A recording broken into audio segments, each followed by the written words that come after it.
Do you remember when this room felt full? Even if it was just two people in four walls. Their laugh used to live in this space, their opinions, their little comments about nothing. And now it's the same room, same chair, same old walls. And it feels like somebody turned the volume of your life all the way down. You kept replaying that last conversation in your head. The way they stood up, the way they said, we'll talk, and never did. You kept walking back through it, line by line, looking for that exact same moment you became someone it was that easy to walk away from. And that's when the interrogation started. What did you do this time?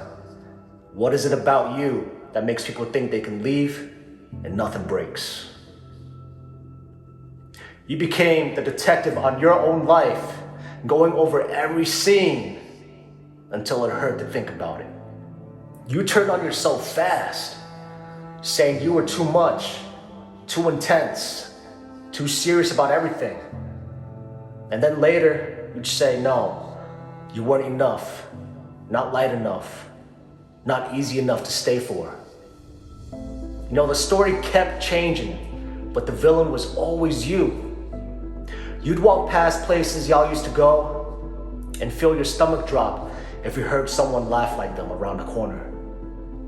You'd catch yourself checking the doorway every time it opened, like they might just walk back in and act like nothing happened.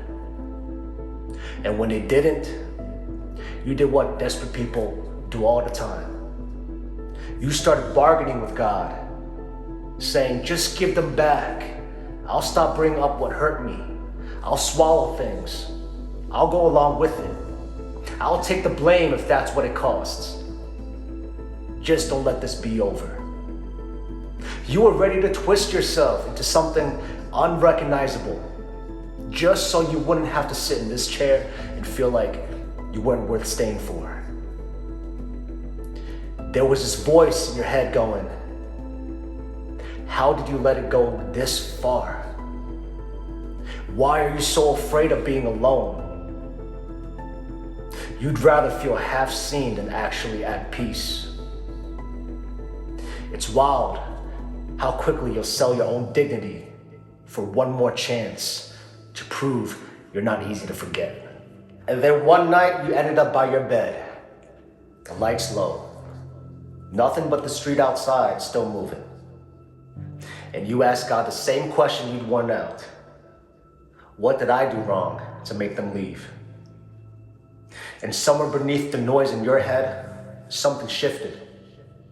Not a loud voice, just a sentence you knew didn't come from you. It said, you're not asking the right question. It wasn't saying, what did I do wrong to make them walk away? It was saying, God, what did you see coming that I didn't? And that thought did more damage than any apology ever could.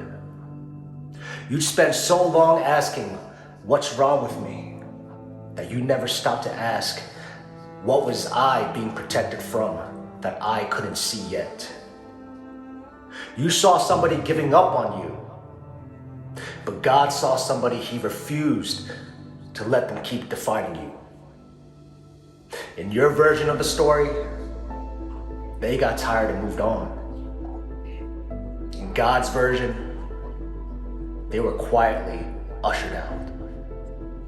Ushered out before they could convince you to stay smaller than who he built you to be. And for the first time, you had to consider that this might not be God ignoring you. This might be God loving you in a way that looked exactly like loss. You had to say it out loud just to hear it saying, where God is taking you, not everyone can breathe at that altitude. There are ways of thinking that will suffocate you up there. There are patterns that will drag you back down the moment you start to climb. And there are people who are perfect for your broken version.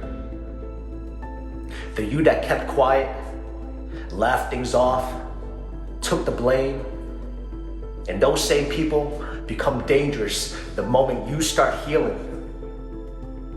You kept trying to carry everybody up a mountain you could barely stand on, because the idea of reaching the top alone felt worse than ever getting there at all.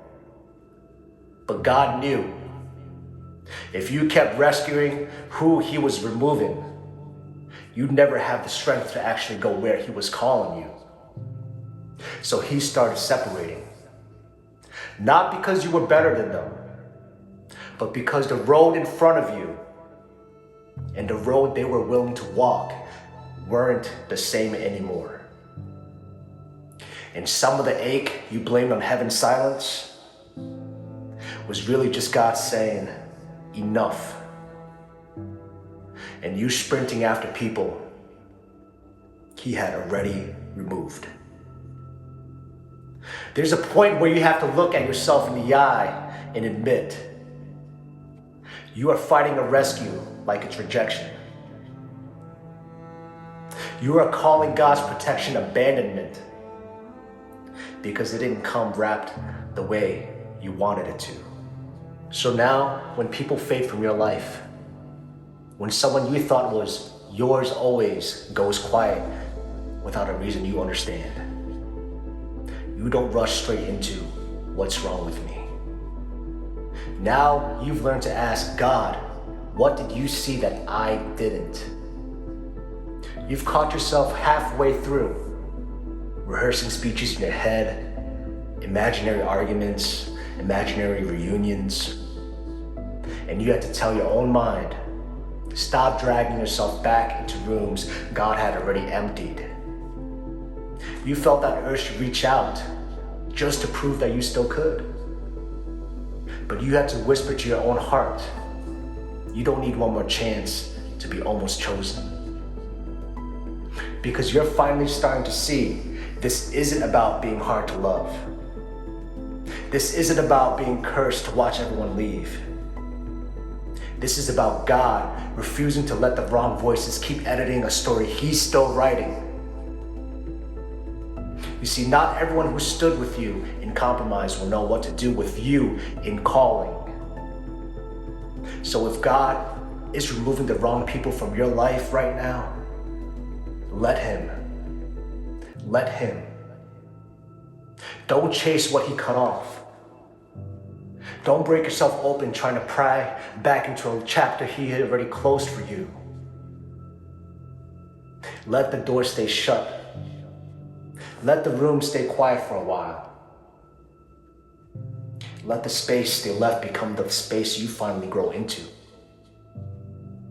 Because He's not emptying your life to punish you.